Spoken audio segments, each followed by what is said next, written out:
మత్తయి సువార్త 18వ అధ్యాయం. హల్లెలూయా. ఒకసారి బిగ్గరగా హల్లెలూయా చెప్తారా?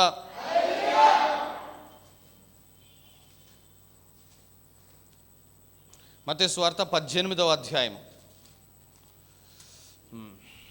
మొదటి వచనం నుంచి చదవమ్మా.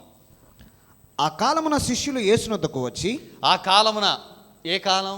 ఏదో కాలం మొత్తానికి. సరే, ఆ కాలమున శిష్యులు యేసునొద్దకు వచ్చి పరలోక రాజ్యములో ఎవడు గొప్పవాడని అడుగగా, పరలోక రాజ్యములో ఎవడు గొప్పవాడని అడగగా, ఆయన ఒక చిన్న బిడ్డను తన యొద్దకు పిలిచి వారి మధ్యను నిలువబెట్టి ఇట్లా అన్నాడు, మీరు మార్పు నొంది బిడ్డల వంటి వారైతేనే కాని పరలోక రాజ్యములో ప్రవేశింపరని మీతో నిశ్చయముగా చెప్పుచున్నాను. కాగా ఈ బిడ్డ వలె తన్ను తాను తగ్గించుకుని వాడెవడో వాడే పరలోక రాజ్యములో గొప్పవాడు. ఏంటంట?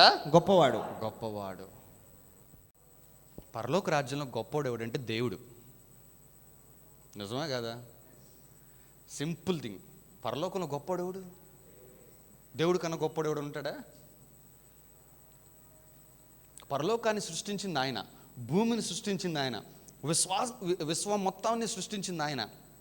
మరి ఆయన కాక ఇంకెవడు గొప్పవాడు? శిష్యులు వచ్చి పరలోక రాజ్యంలో ఎవరు గొప్పవాడా అంటే నేను అని చెప్పకుండా ఆయన ఏం చెప్తున్నాడు? ఒక పిల్లవాడిని పిలుస్తున్నాడు.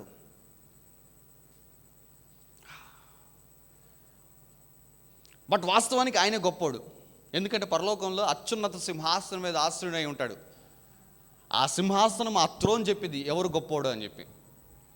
అత్యున్నత సింహాసనం మీద ఆశ్రయుడైన దేవుడు ఆ దినమున శిష్యులు అడిగిన ప్రశ్నకు నేనే గొప్పవాడిని అని చెప్పకుండా ఏం చెప్తున్నాడంటే ఒక పిల్లవాడిని పిలిచాడంట. పిలిచి ఈ పిల్లవాని వలె 4వ వచనం చదువునా. కాగా ఈ బిడ్డ వలె తన్ను తాను తగ్గించుకుని వాడెవడో వాడే పరలోక రాజ్యంలో గొప్పవాడు. వాడే ఏంటంట? పరలోక రాజ్యంలో గొప్పవాడు. నాకు ఈ మాట, నాకు దేవుడు నాతో మాట్లాడినప్పుడు నేను భలే షాక్ అయిపోయాను. ఎందుకంటే అప్పటి వరకు యేసుక్రీస్తు ప్రభువు యొక్క తగ్గింపు గురించి చాలా వచనాలు ఉంటాయి. అందులో ప్రాముఖ్యమైన వచనం ఏంటంటే శిష్యులు పాదాలు కడిగాడు ఆయన. అదే ప్రాముఖ్యమైన వచనం అంటాం. బట్ ఈ వచనం చూపించాడు దేవుడు. చూసావా నా తగ్గింపుతనము, చూసావా నా స్వభావము, నేను గొప్పవాడిని అని నాకు తెలుసు. అయినప్పటికీ ఐ రిఫ్యూజ్డ్. నేను దాన్ని ఆటంకపరిచాను, నేను దాన్ని నిరాకరించాను, నేను దాన్ని తృణీకరించాను. నేను గొప్ప అని చెప్పుకోవడానికి తృణీకరించుకొని నేను సృష్టించిన సృష్టము, దేవుడు చేసిన సృష్టి మనమంతా. ఆ సృష్టిలో ఒక చిన్న బిడ్డ ఉంటే ఆ చిన్న బిడ్డను లేపి ఈ బిడ్డ వలె తను తాను తగ్గించుకుని వాడేవాడో వాడే గొప్పవాడు. ఆ దినమున చెప్పకనే చెప్పాడు, నేను ఎట్లాగైతే తగ్గించుకున్నానో ఇప్పుడు నేను గొప్ప ఉండి కూడా నేను గొప్ప కాదు అని నన్ను నేను తగ్గించుకున్నానో చెప్పకనే చెప్పాడు పరలోకంలో నేనే గొప్పవాడిని అని చెప్పేసి. అర్థమవుతుందా మీకు ఆ మాట?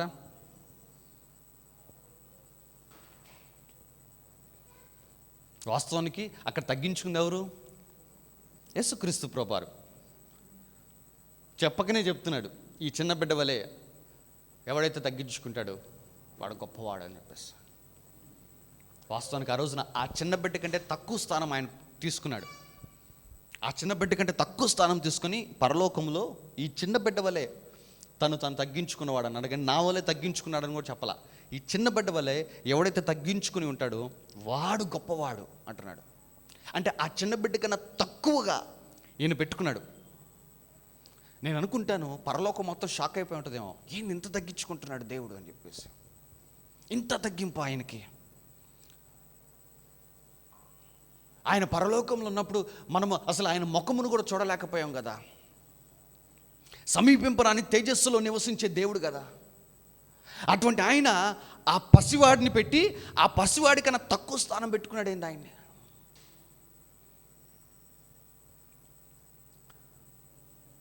దేవుడే అంత తగ్గించుకున్నప్పుడు మనం ఇంకెంత తగ్గించుకోవాలో ఒక్కసారి ఆలోచించుకొని. నాకు ఆ వచనం చదవగానే ఆ విషయం దేవుడు బయలుపరచగానే, అరే ఒక దేవుడే ఇంత తగ్గించుకుంటే మనము ఇంకెంత దీనముగా ఉండాలి, ఇంకెంత తగ్గింపు స్వభావం కలిగి ఉండాలి. ప్రభు యొక్క స్వభావాన్ని బట్టి ఒక్కసారి గట్టిగా చప్పట్లు కొట్టి ప్రభు నామను మహిమపరుద్దాం.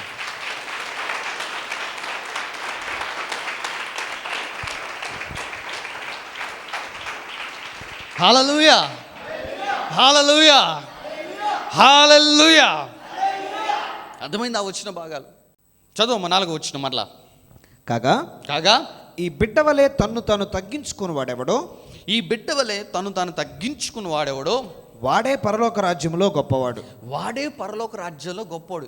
ఇప్పుడు మీకు కూడా చెప్తున్నాడు దేవుడు, పరలోకంలో గొప్పగా బతకాలనుకుంటున్నావా? మనం అనుకుంటాము ఈ లోకంలో గొప్పగా ఉండాలి, ఈ లోకంలో అన్నీ కలిగి ఉండాలి అని మనం ఆశపడుతున్నాం. హలో, ఈ లోకము తాత్కాలికము, నిత్యత్వం ఏంటి? పరలోకము. మనం ఈ లోకంలో మహా అయితే ఒక 80, ఒక 100 ప్రభు కృపిస్తే, ఇంకా ప్రభు చిత్తం మన జీవితంలో నెరవేరలేదంటే ఒక 110. కానీ ఏదో ఒక రోజు ప్రభు పిలుపు అందుకుని వెళ్తాం. సో నిత్యత్వం ఏంటి? అది నువ్వు చూడాల్సింది ఏంటంటే ఈ లోకంలో గొప్పగా బతుకుతున్నామా లేదా, ఈ లోకంలో అన్నీ కలిగి ఉంటున్నామా లేదా కాదు చూసుకోవాల్సింది. పరలోకంలో గొప్పగా ఉండాలి. దానికి రహస్యం దేవుడు చెప్తున్నాడు. అక్కడ నీ చదువు తప్పలేదంట, నువ్వు ఎంత బాగా చదివావో, లేదా ఇంకేంటి ఎంత గొప్ప ప్రార్థనా పరుడువో, లేదా నీకు బైబిల్లో ఎన్ని అధ్యాయాలు చూడకుండా చెప్పేస్తావో, ఇవి కాదంట బేరీజు వేసేది. ఆ చిన్న బిడ్డ వలె తను తాను తగ్గించుకున్నవాడు వాడే పరలోకంలో గొప్పవాడు అన్నాడు దేవుడు. అంటే పరలోకంలో హై ర్యాంక్డ్ పీపుల్, అంటే టాప్ క్లాస్లో ఉండేవాళ్ళు ఎవరంటే తగ్గించుకున్నవాడు, ఈ లోకంలో తగ్గింపుతో కూడిన జీవితం జీవించిన వాళ్ళు. అందుకే కొన్నిటికి దేవుడు ప్రతిఫలాలు పరలోకంలో ఇస్తాడని చెప్పి నేను ఎప్పుడు చెప్తా ఉంటాను తరచుగా. నీ తగ్గింపుకి ప్రతిఫలము పరలోకంలో ఇస్తాడు దేవుడు. పరలోకంలో ఎంతమంది గొప్పవాళ్ళుగా ఉండాలనుకుంటున్నారు? వాళ్ళు ఎత్తుతారు, నాకు తెలుసులే.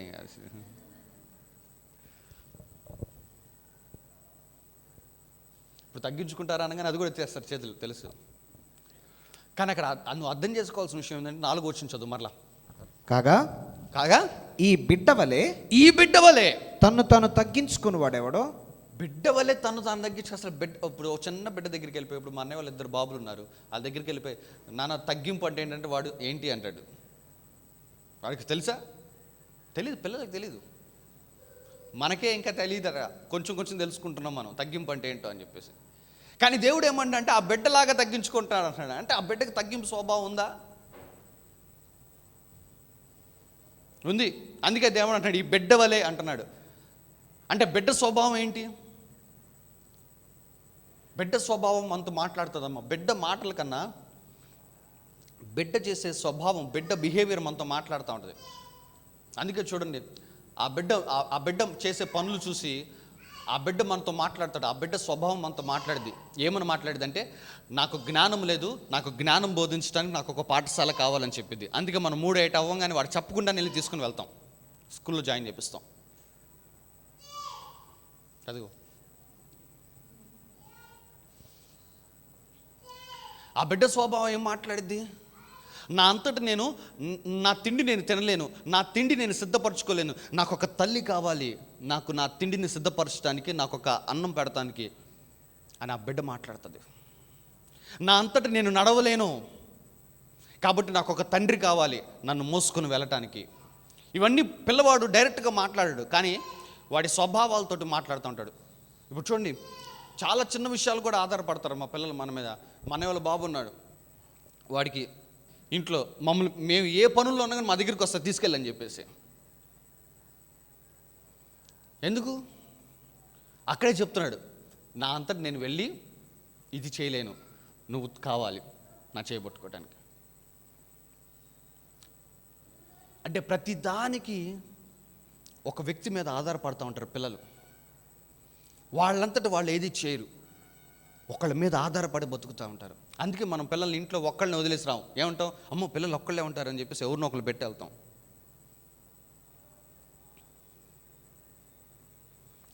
అదే దేవుడు అంటున్నాడు, ఈ బిడ్డ వలె అంటున్నాడు. అందుకే ఈ బిడ్డ వలె ప్రతి దానికి నా మీద ఆధారపడి బ్రతికేవాడు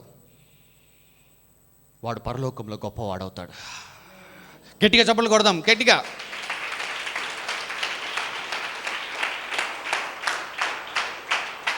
హల్లెలూయా, హల్లెలూయా.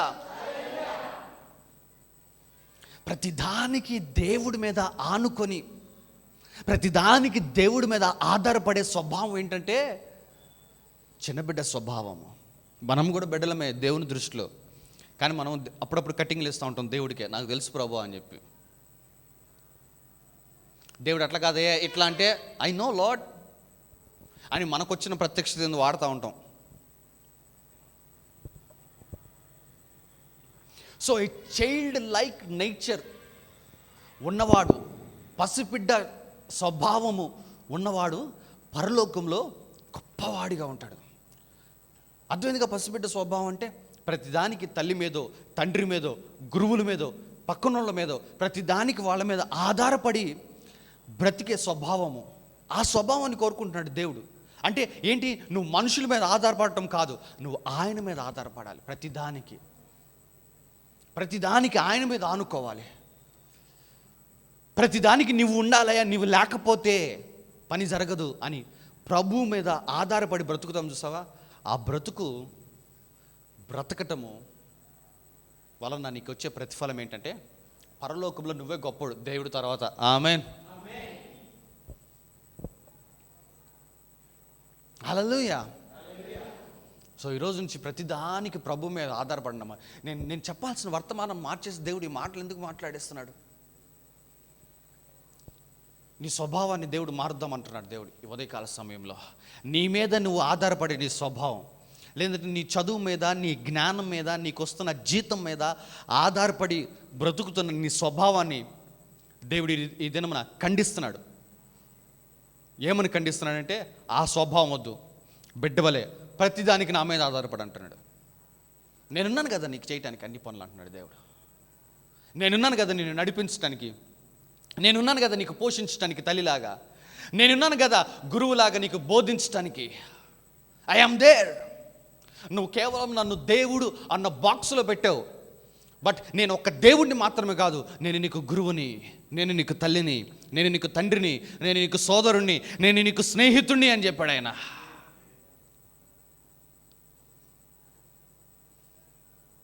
చాలామంది అనుకుంటారు దేవుడు అంటే మనల్ని రక్షించేవాడు దేవుడు. సో దేవుడు అన్న బాక్స్లోనే ఆయన పడతారు. కానీ no, you cannot contain God in a box.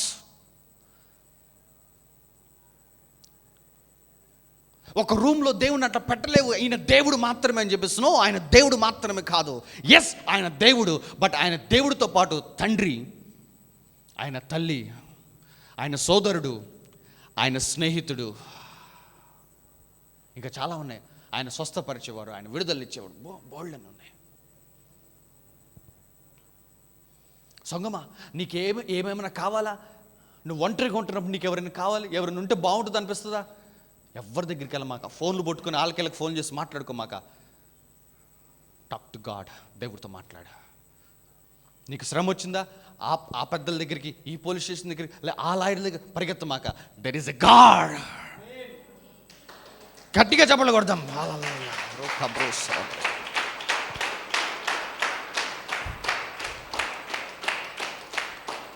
నీ స్థితిగతులను, నీ పరిస్థితులను సమూలంగా మార్చగలిగిన దేవుడు ఒకడున్నాడు. ఆయన దగ్గరికి వెళ్ళు. అందుకే అంటున్నాడు, ఆ చిన్న మీరు మార్పు నొంది. ఇప్పుడు 3వ వచనం చదవం. మీరు మార్పు నొంది బిడ్డల వంటి వారైతేనే కానీ. ఏంటంటున్నాడు? మార్పు నొందమంటున్నాడు. ఈ ఉదయకాల సమయంలో మీకు వినపడుతుందో లేదు ఈ స్వరము? దేవుని యొక్క స్వరము చెప్తుంది, నువ్వు మార్పు నొంది బిడ్డల వంటి వారు అవ్వాల్సిందే. నీ నేచర్ నువ్వు మార్చుకోవాలమ్మా. When God is speaking to you, దేవునితో మాట్లాడుతున్నప్పుడు you should obey it.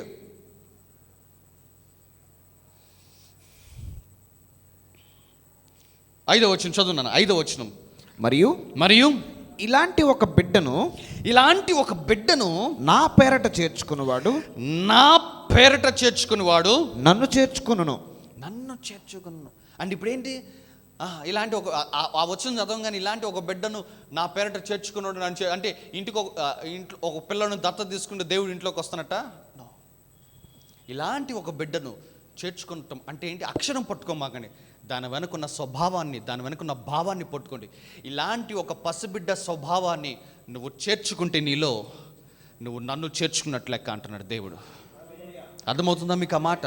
It is not adopting a child. ఒక బిడ్డను దత్తత తీసుకోవటం కాదు. ఎస్, అది మంచి పనే, బట్ అనుకో మాకు బిడ్డను దత్తత తీసుకుంటే దేవుడు ఇంటికి వస్తాడని చెప్పినో. ఇలాంటి ఒక బిడ్డను చేర్చుకోవటం అంటే ఆ బిడ్డ స్వభావాన్ని నీలో తీసుకోవటము, నీలో చేర్చుకోవటము, అది మాట్లాడుతున్నాడు దేవుడు. ఇలాంటి ఒక బిడ్డను నా పేరిట చేర్చుకున్న వాడు ఏం చేస్తాడంట? నన్ను చేర్చుకుంటాడు. అంటే వాడిలో దేవుడు ఉంటాడు. ఎందుకు? వీడు ప్రతిదానికి ఆధారపడతాడు. ఇప్పుడు చూడండి, తల్లి బిడ్డను ఒక క్షణం కూడా వదిలిపెట్టాలి ఉండదు. ఒకళ్ళు వదిలిపెట్టి ఉన్నా కానీ ఎవరినో ఒకరిని పక్కన పెట్టింది. ఎందుకు? ప్రతిదానికి బిడ్డకి ఎవరో ఒకరు ఉండాలి. అలాగే నువ్వు ప్రతిదానికి దేవుడి మీద ఆధారపడి బ్రతుకుతుంటే ఇక దేవుడు నిన్ను వదిలిపెట్టి ఎక్కడ పోడమ్మా? మీకు అర్థమైందా మాట? తల్లే బిడ్డను వదిలిపెట్టాలదు, తండ్రే బిడ్డను వదిలిపెట్టాలడు. ఒకవేళ వదిలిపెట్టి వెళ్ళాల్సిన పరిస్థితి ఏమైనా ఉద్యోగాలు ఉన్నా కానీ ఎవరినో ఒకరిని పెట్టి వీడియో కాల్స్, మధ్యలో ఫోటో తీసి పంపించాలి కేర్ టేకర్లు. ఎందుకు? ప్రతిదానికి ఆధారపడతాడు. వాడిగా వాడి పనులు వాడు చేసుకున్నప్పుడు అంతగా మనం పట్టించుకోము. కానీ ఇప్పుడు వాడు బిడ్డ స్థానంలో ఉన్నాడు, బిడ్డ స్థాయిలో ఉన్నాడు. ప్రతిదానికి ఇంకొకటి కావాలి. అందుకే తల్లి దూరంగా ఉన్నా కానీ తిన్నాడా లేదా?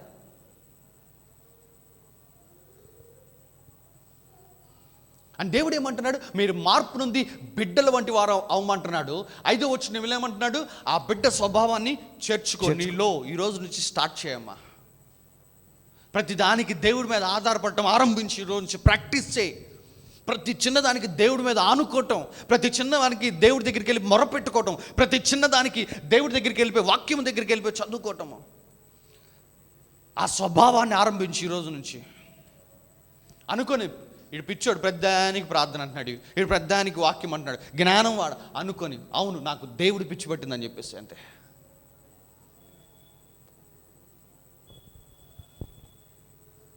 ఎందుకు?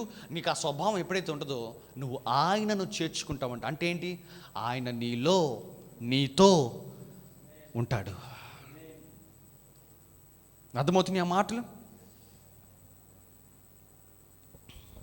ఎట్లా పొందుకుంటావు పాస్టర్ గారు? అడగండి ఈరోజు ఆ స్వభావం. అయ్యా బిడ్డ స్వభావం నాకు కావాలయ్యా, అడుగుడి మీకు ఇవ్వబడిన అన్నాడు దేవుడు. అడుగు అయ్యా, నాలో ఉన్న ఈ స్వభావాన్ని తీసేసి పసిబిడ్డ స్వభావం నాకు ఇవ్వయ్యా అని విశ్వాసంతో అడిగి, నువ్వు అడిగింది పొందుకున్నావని నమ్మి ఈ రోజు నుంచి ప్రభు మీద ఆధారపడతాం స్టార్ట్ చేయి.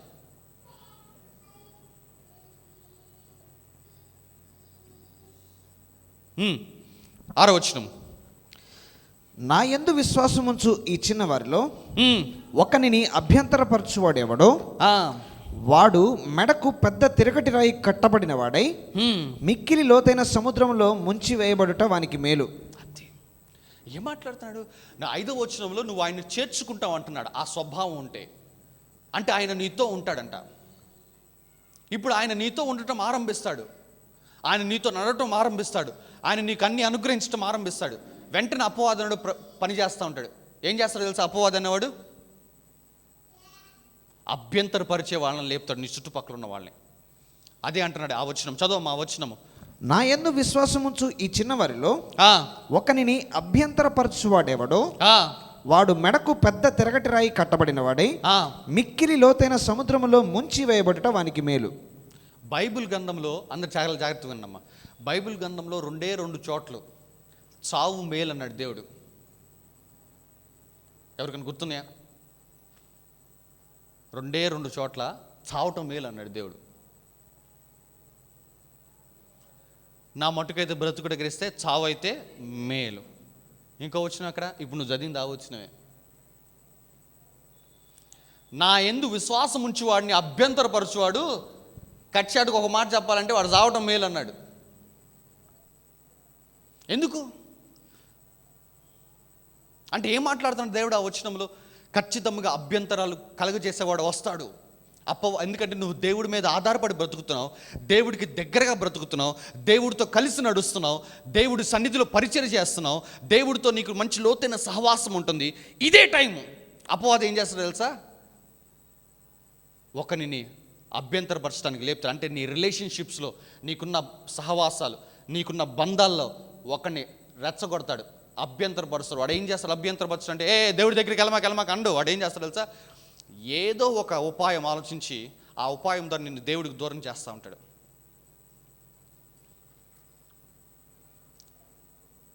ఏడో వచనం ఉంటుంది, ఏడో వచనం కూడా చదవమ్మా ఒకసారి. అభ్యంతరముల వలన లోకమునకు శ్రమ, అభ్యంతరములు రాక తప్పవు కానీ. అభ్యంతరములు ఏమంటున్నాడు? రాక తప్పవు. అంటే అపవాదనుడు వన్స్ నువ్వు దేవుడితో ప్రయాణం చేస్తున్నప్పుడు ఖచ్చితంగా అపవాదనుడు వస్తాడని దేవుడే చెప్తున్నాడు. ఎట్లా వస్తాడు? ఆ పై వచనంలో, నా యందు విశ్వాసం ఉంచువాడు ఒకనిని అంటే ఒకడు అంటే ఒక వ్యక్తి గురించి మాట్లాడుతున్నాడు. అభ్యంతరాల గురించి మాట్లాడతాను నేను. ఫస్ట్ అభ్యంతరము, అపవాదనుడు ఫస్ట్ ఎక్కడ పనిచేస్తాడంటే నీ రిలేషన్షిప్స్. నీ భర్త అవ్వచ్చు, నీ బిడ్డలు అవ్వచ్చు, దేవుడి సన్నిధికి నిన్ను దూరం చేస్తున్నారా? No, it is a time. నువ్వు దాన్ని క్లియర్ ఆఫ్ చేసుకోవాలి. పాస్టర్ గారు, ఎక్కడున్నా దేవుడి సన్నిధి నాతో ఉంటుందిగా పాస్టర్ గారు, ఎక్కడున్నా దేవుడు నాతో ఉన్నట్టేగా పాస్టర్ గారు, ఈ కటింగ్లే వద్దనేది నేను. దేవుడితో నువ్వు నడక ఆరంభించినప్పుడు, దేవుడితో నీ ప్రయాణం ఆరంభించినప్పుడు నీకు ఉండాల్సిన తగ్గింపు స్వభావము. అంతేగాని దేవుడు ఒకటి చెప్తుంటే దానికి వాదించటం కానీ దానికి నువ్వు ఇంకొక మాట జోడించడం ఉండకూడదమ్మా. జ్ఞానము మాట్లాడుతున్నప్పుడు విజ్ఞానం వెంటదని ఒక సామెత ఉంటుంది. when wisdom speaks, intelligence listens అని ఉంటుంది.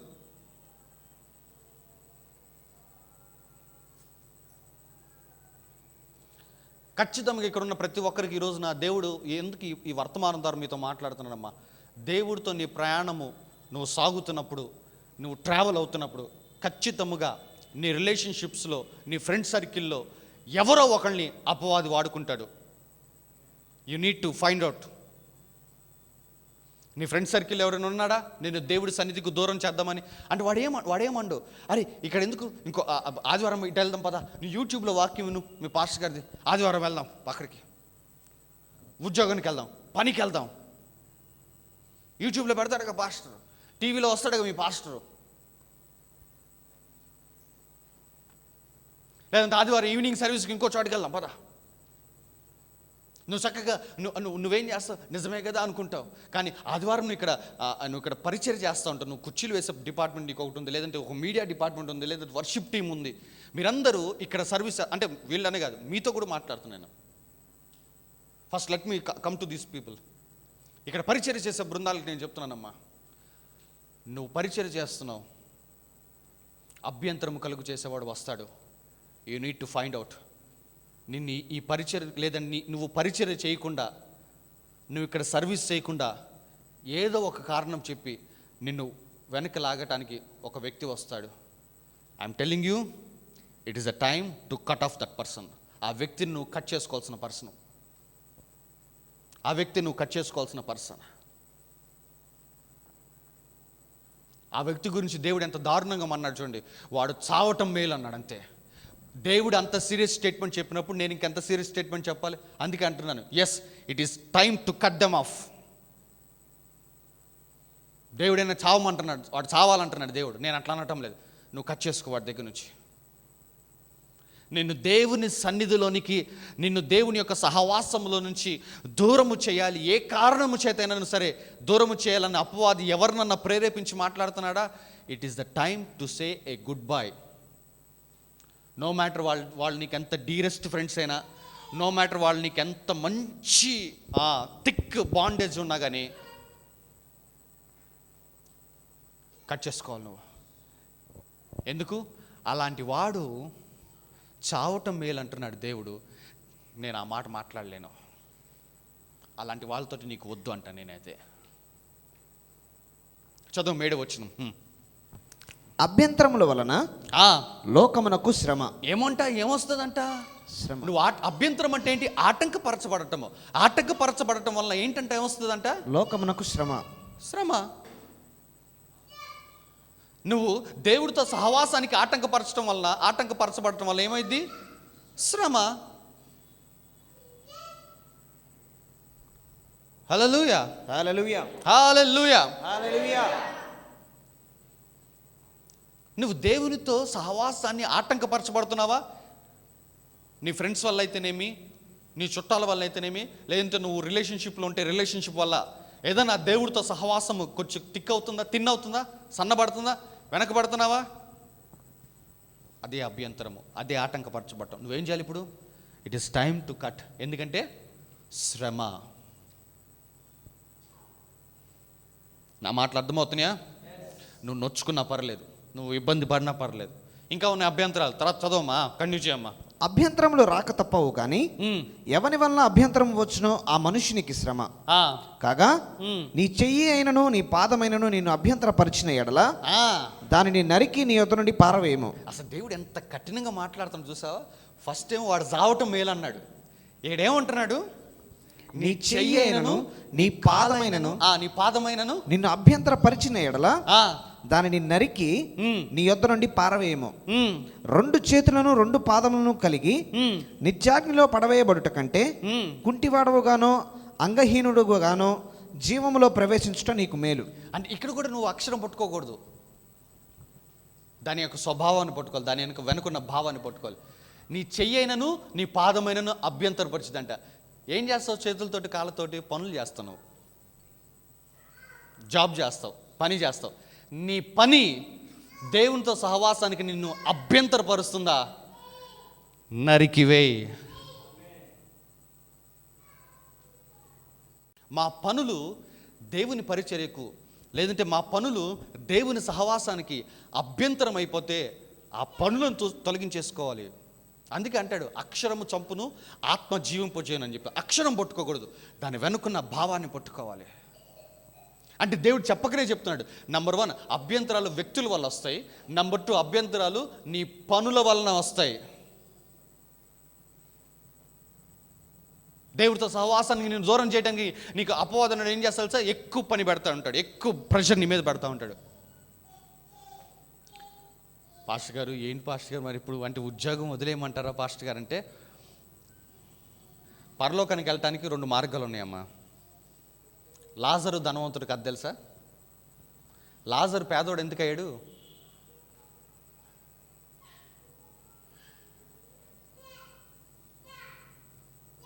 నేను అనుకుంటాను ఇది నా తర్జుమా, NEPR కామెంటరీ ఇది. మీరు ఒప్పుకోవచ్చు, ఒప్పుకోకపోవచ్చు. దేవుడి కోసము లాజరు చేసే పని అభ్యంతరమైందేమో, ఈ అభ్యంతరం ఎట్లయినా దేవుడికి నాకు దూరం చేస్తుందని చెప్పేసి ఈ అభ్యంతరాన్ని కొట్టివేసేసుకున్నాడు, నరికి వేసేసుకున్నాడు. అందుకే లైఫ్ లాంగ్ పేదవాడుకున్నాడు, అయినప్పటికీ పరలోకంలోకి వెళ్ళాడు. ఒకడున్నాడు ధనవంతుడు, ఉద్యోగం చేసుకున్నాడు, వ్యాపారము చేస్తున్నాడు, ఆస్తిని సంపాదించుకున్నాడు, కానీ దేవుడితో సహవాసము కట్ అయింది. కానీ వాడు చనిపోయాక వాడు ఎక్కడికి వెళ్ళాడు? నరకంలోకి వెళ్ళాడు.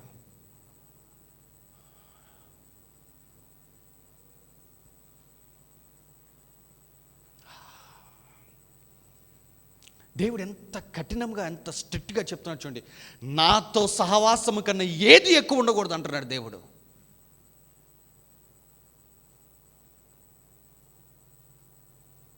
మనం ఆదివారం బాస్ ఫోన్ చేయగానే పరిగెత్తుతాం, అమ్మో ఈరోజు వద్దులే. పాస్టర్ గారు సోమవారం అప్లోడ్ చేస్తాడు యూట్యూబ్లో వీడియో, పాస్టర్ గారు మంగళవారం అప్లోడ్ చేస్తాడు యూట్యూబ్లో వీడియో, పాస్టర్ గారు బుధవారం చేస్తాడేమో చూద్దాం, వాక్యం విందాం. అభ్యంతరములు రాక తప్పవు. అభ్యంతరాలు వస్తాయి, అప్పుడే దేవుడు చూస్తాడు. ఏం చేస్తాడు? తల వంచుతాడా, తల ఎత్తి వస్తాడా? కానీ దేవుడు ఏమంటున్నాడంటే నీ నుంచి నరికి వేసేసే అంటున్నాడు. నీ చెయ్యి అయినను నీ పాదమైనను నిన్ను అభ్యంతరపరిస్తే, చదువు నా మాట, కాగా నీ చెయ్యి అయినను నీ పాదమైనను నిన్ను అభ్యంతరపరిచిన ఎడల దానిని నరికి నీ యొద్ద నుండి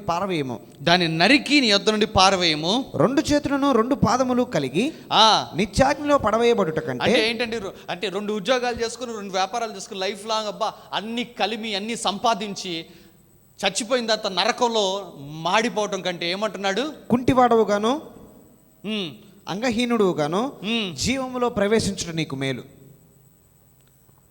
నువ్వు ప్రవేశిస్తావు, పేదవాడిగానే ప్రవేశిస్తావు.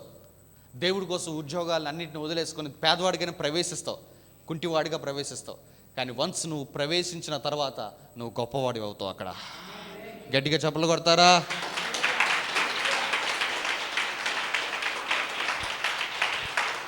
అందుకే ఆ ధనవంతుడు ఆ నరకంలో కాలిపోతూ పైకెత్తి చూడంగానే లాజర్ కనపడ్డాడు. ఎక్కడ కనపడ్డాడు తెలుసా? అబ్రహాము రొమ్మున ఆనుకుని ఉన్నాడంట. అబ్రహాము రొమ్మున ఆనుకుని ఉన్నాడంట. తండ్రి అయిన అబ్రహామా అని పిలుస్తున్నాడు. అంత గొప్ప స్థాయి, గొప్పవాడు. అసలు అబ్రహాం రొమ్మున ఆనుకోవటం అంటే ఏంటి? విశ్వాసులకు తండ్రి అతను. అతన్ని ఆనుకుని, అతను హగ్ చేసుకుని ఉన్నాడంట, అంతే. ఆ రొమ్మున ఆనుకుని ఉన్నాడంట. కానీ లైఫ్ లాంగ్ ఎట్లా బతికాడు? పేదవాడిగా బతికాడు, పేదవాడిగా చచ్చిపోయాడు. కానీ ప్రభు కొరకు నిలబడ్డాడు, అంతే. Yes, let it be. ఏం ఉండలేదా దేవుడి కోసం? అట్లా మీకే వదిలేస్తున్నా. ఎవరు జవాబు చెప్పటం లేదు. అమ్మో పాస్టర్ గారు, ఏంటి పాస్టర్ గారు, ఎట్లా పాస్టర్ గారు? కుటుంబాన్ని పోషించుకోవాలా, మేము పోషించుకోవాలా? నేను దానికి జవాబు చెప్పను. It's up to you. నీ ఉద్యోగము నిన్ను దేవునికి ఆటంకపరుస్తుందా, అభ్యంతరపరుస్తుందా? దేవుడి మాటగా నేను చెప్పేది ఏంటంటే నరికివేసేయి.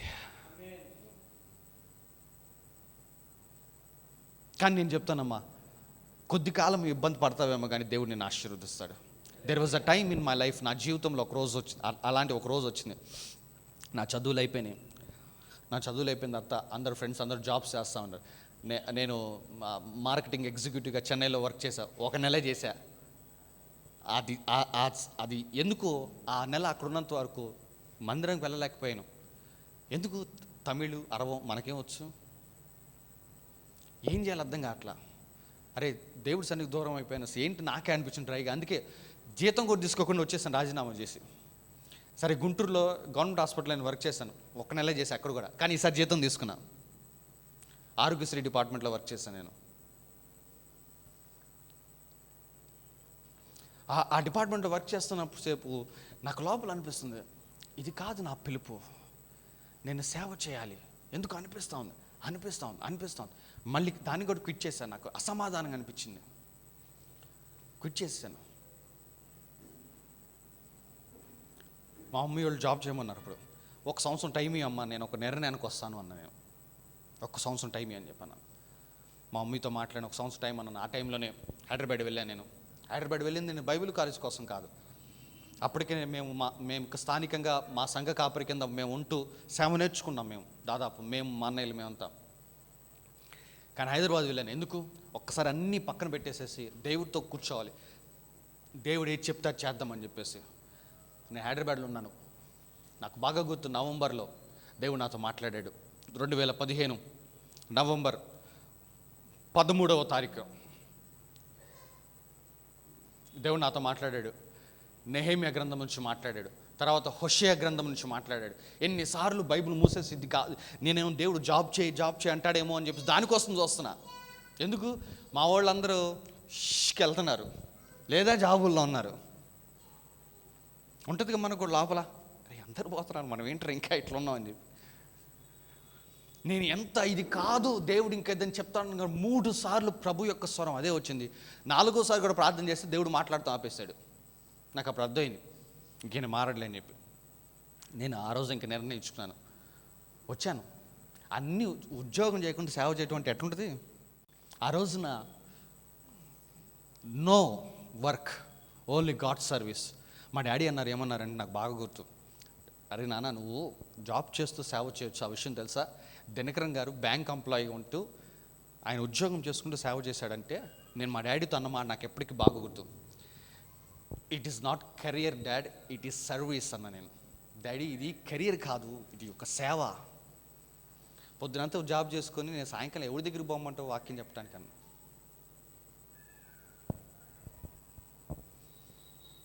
సేవలు సరే ఏదో చేసి వచ్చిన తర్వాత కూడా అసలు ఆరంభంలో ఏం అర్థం అవ్వట్లా. కానీ ఇప్పుడు అర్థమవుతుంది. దేవునికి స్తోత్రం కలుగుగాక. హల్లెలూయా, హల్లెలూయా. పాస్టర్ గారు, ఇప్పుడు మీకు ఇబ్బందులు లేవా? మీ కష్ట నష్టాలు లేవా? ఉన్నాయి. కానీ ప్రతి రాత్రి మాత్రం గుడ్డల మీద ప్రశాంతంగా చేసుకొని పండుకుంటాను. ఒక సాటిస్ఫాక్షన్ ఉంటుంది. నా పిలుపులో నేనున్నాను. ఇబ్బందులుంటే ఉన్నాయి, కష్టములుంటే ఉండని, but I'm in God's duty. నేను దేవుడి సేవలో ఉన్నా. ప్రశాంతంగా ఒక సాటిస్ఫాక్షన్, సంతృప్తితో పడుకుంటా. అమ్మో పొద్దున అది చేయాలి, అమ్మో ఇది చేయాలి, అయ్యో ఏముండవు. ఏమన్నా కానీ నీ భారం యెహోవా మీద మోపుము. That is what I'm telling you అమ్మా. నీ చెయ్యి, నీ కాలు నిన్ను అభ్యంతరపరుస్తుందా? నరికివై నిలబడి దేవుడి కోసం. లేమైనా పర్లేదు. కలిమి చూశాను, లేమి చూశాను. అన్ని గుండా దేవుడు నడిపిస్తూ ఉన్నాడు.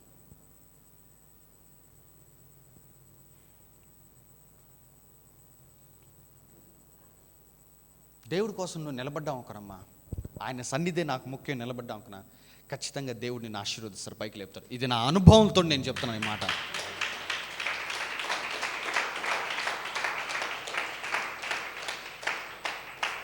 ఎందుకు నా అనుభవాలు కూడా చెప్తున్నానంటే, అభ్యంతరములు రాక తప్పవు. అభ్యంతరములు రాక తప్పవు. అభ్యంతరము నెంబర్ 1 ఎట్లా వస్తుంది? వ్యక్తుల రూపంలోంచి వస్తుంది. నీ రిలేషన్షిప్స్ వల్ల వస్తుంది. నెంబర్ 2 అభ్యంతరం నెంబర్ 2 ఏంటి? నీ జాబ్, నీ కెరియర్, వీటి వల్ల వస్తుంది. తర్వాత నెక్స్ట్ వచనం, 9వ వచనం, నీ కన్ను నిన్ను అభ్యంతరపరిచిన ఎడల, నీ కన్ను నిన్ను అభ్యంతరపరిచిన ఎడల దాన్ని పెరికి నీ యొద్ద నుండి పారవేయము. 2 కన్నులు కలిగి అగ్నిగల నరకములో పడవేయబడుట కంటే అది ఒక కన్ను కలిగి జీవములో ప్రవేశించడం నీకు మేలు. కన్ను దేనికి సూచన? చూచేదానికి సూచన. నువ్వు చూస్తున్నది నిన్ను అభ్యంతరపరుస్తుందా? నువ్వేం చూస్తావు? నీ ఇంట్లో ఖాళీ అయిపోతున్న బియ్యపు రమ్ము చూస్తావేమో, ఖాళీగా ఉన్న ఫ్రిడ్జ్ను చూస్తావేమో, కూరగాయలు లేని ఫ్రిడ్జ్. ఖాళీగా ఉన్న పర్సును చూస్తావేమో, డబ్బులు లేని పర్సు. నో మ్యాటర్, అదైనప్పుడు సరే దేవుడు ఏమంటున్నాడు? అయినప్పటికీ దాన్ని కూడా కట్ ఆఫ్ చేసుకుని నా వెంబడిరా అన్నాడు.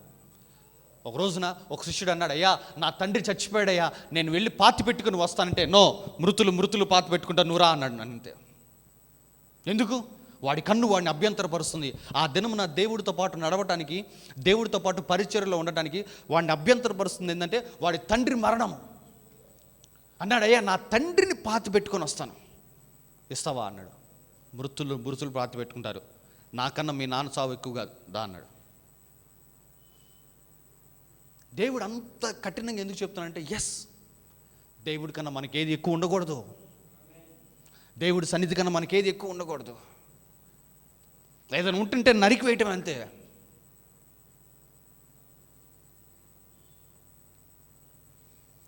నరికేసుకుని వచ్చేసే.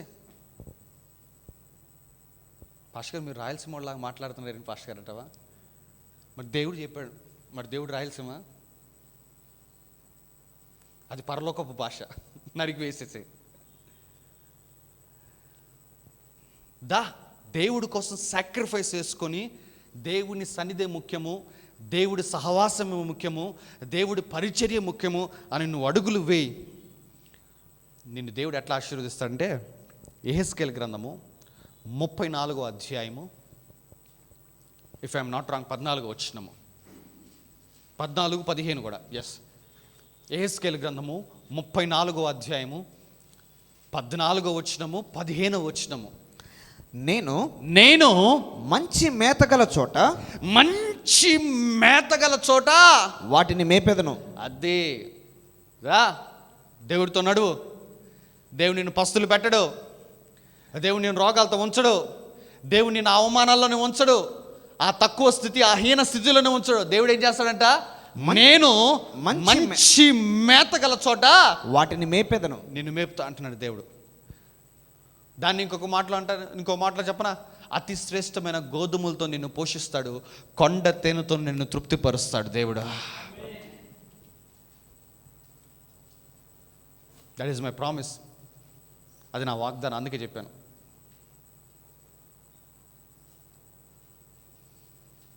అతి శ్రేష్టమైన గోధుమలతో నిన్ను పోషిస్తాను. అదే మంచి మేతగల చోటు. చదువునా, నేను మంచి మేతగల చోట వాటిని మేపెదను, నేను నిన్ను మేపుతాను.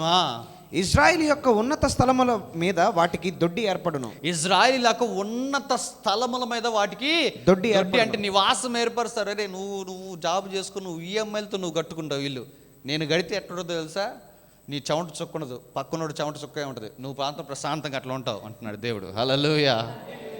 ఇజ్రాయిల్ యొక్క ఉన్నత స్థలముల మీద వాటికి దొడ్డి ఏర్పడును. నివాసము. దొడ్డి అంటే ఏంటి? నివాసము. మంచి మేత, మంచి నివాసము. అక్కడ అవి మంచి దొడ్డిలో పండుకొనును. అది బ్రహ్మాండంగా పడుకుంటారు. అదే నువ్వు అట్ట కాకుండా దేవుడిని పక్కన పెట్టి, అమ్మో ఆదివారం అసలు అయ్యో వెళ్ళిపోవాలి, బాస్ పిలుస్తున్నాను, దేవుడు వెళ్ళిపోయాం, ఏమైంది, ప్రెషర్లే, టార్గెట్ అట్లే ఉండిపోతాయి. అవ్వవు. ఎట్లా పడుకుంటావు? నిద్ర పట్టదు, స్లీపింగ్ టాబ్లెట్ అలవాటు అవుతాయి. కానీ ఇక్కడ ఏమంటున్నాడు దేవుడు, అక్కడ అవి మంచి దొడ్డిలో పండుకొను, ఇజ్రాయిల్ పర్వతముల మీద బలమైన మేత గల స్థలమందు అవి మేయును. అసలు మామూలు మేత కాదండి, ఏంటంట బలమైన స్థలమందు. దేవుడి కోసం వస్తే దేవుడు నిన్ను అట్లా పోషిస్తా అంటున్నాను. నిన్ను చాయిస్ ఈజ్ యువర్స్. ఇప్పుడు ఏం మాట్లాడుతానండి, చదువునా, ఇంకా ఉందా? నేనే నా గొర్రెలను మేపి పరుండబెట్టుదును. అసలు దేవుడు పడుకోబెడతాండి. అబ్బా, నేనే నా గొర్రెలను మేపి పరుండబెట్టేదను. శిష్యులు ఆ లైఫ్ని ఎంజాయ్ చేశారు. పాప వాళ్ళు పండుకున్న తర్వాత ఆయన వెళ్ళి కొండ మీదకి వెళ్ళిపోయి ప్రార్థన చేసుకుంటూ ఉండేవాడు, వాళ్ళని పడుకోబెట్టేవాడు. అయ్యా తినడానికి ఏమీ లేదు, నీకెందుకు నేనున్నా కదా, 5 రొట్టెలు 2 చిన్న చేపలు తీసుకుంటా, నువ్వే పెట్టు, వడ్డించు నువ్వే అన్నాడు. అయ్యా ట్యాక్స్ కట్టమంటున్నారయ్యా, డబ్బులు లేవు. పేతురు గేలవై, పేతురు నేనున్నా కదా, నువ్వు నా వెంబడి వచ్చినప్పుడు నిన్ను ఎందుకు అట్లా నిరుత్సాహపరుస్తానా? చేప నోట్లోంచి డబ్బులు తీశాడు దేవుడు.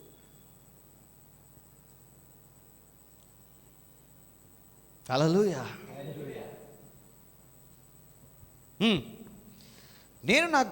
నేను నా గొర్రెలను మేపి పరుండబెట్టేదను.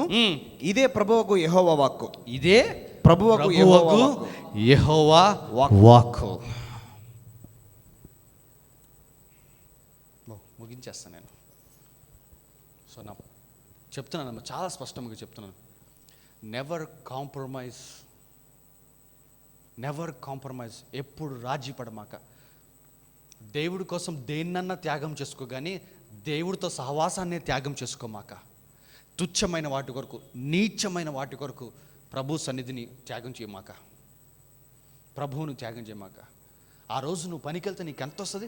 ఒక 500 వస్తుందేమో, ఒక 1000 రూపాయలు వస్తుందేమో. 500-1000 రూపాయల కొరకు ప్రభువు సన్నిధిని నువ్వు త్యాగం చేస్తావా? వెలపెట్టి కొనగలిగిన వాటి కోసము వెలపెట్టి కొనలేని దేవుని సన్నిధిని త్యాగం చేస్తావా? నీకు ఆప్షన్ కూడా ఇవ్వాలి. దేవుడు ఏమన్నంటే నరికి వేసేసిరా అన్నాడు దేవుడు. అంతే. నీ చెయ్యి, నీ పాదము, నీ జాబ్స్ కట్ ఇట్ ఆఫ్. గొప్ప శ్రేష్టమైన జాబ్ ఇస్తాడు దేవుడు నీకు.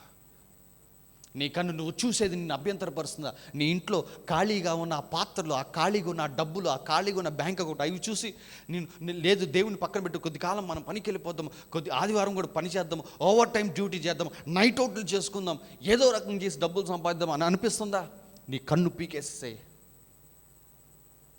నువ్వు నన్ను వెంబడించు చాలు. మొదట ఆయన రాజ్యము, ఆయన నీతిని వెతుకు, అప్పుడు అవన్నీ అన్నాడు దేవుడు. హల్లెలూయా, హల్లెలూయా, హల్లెలూయా.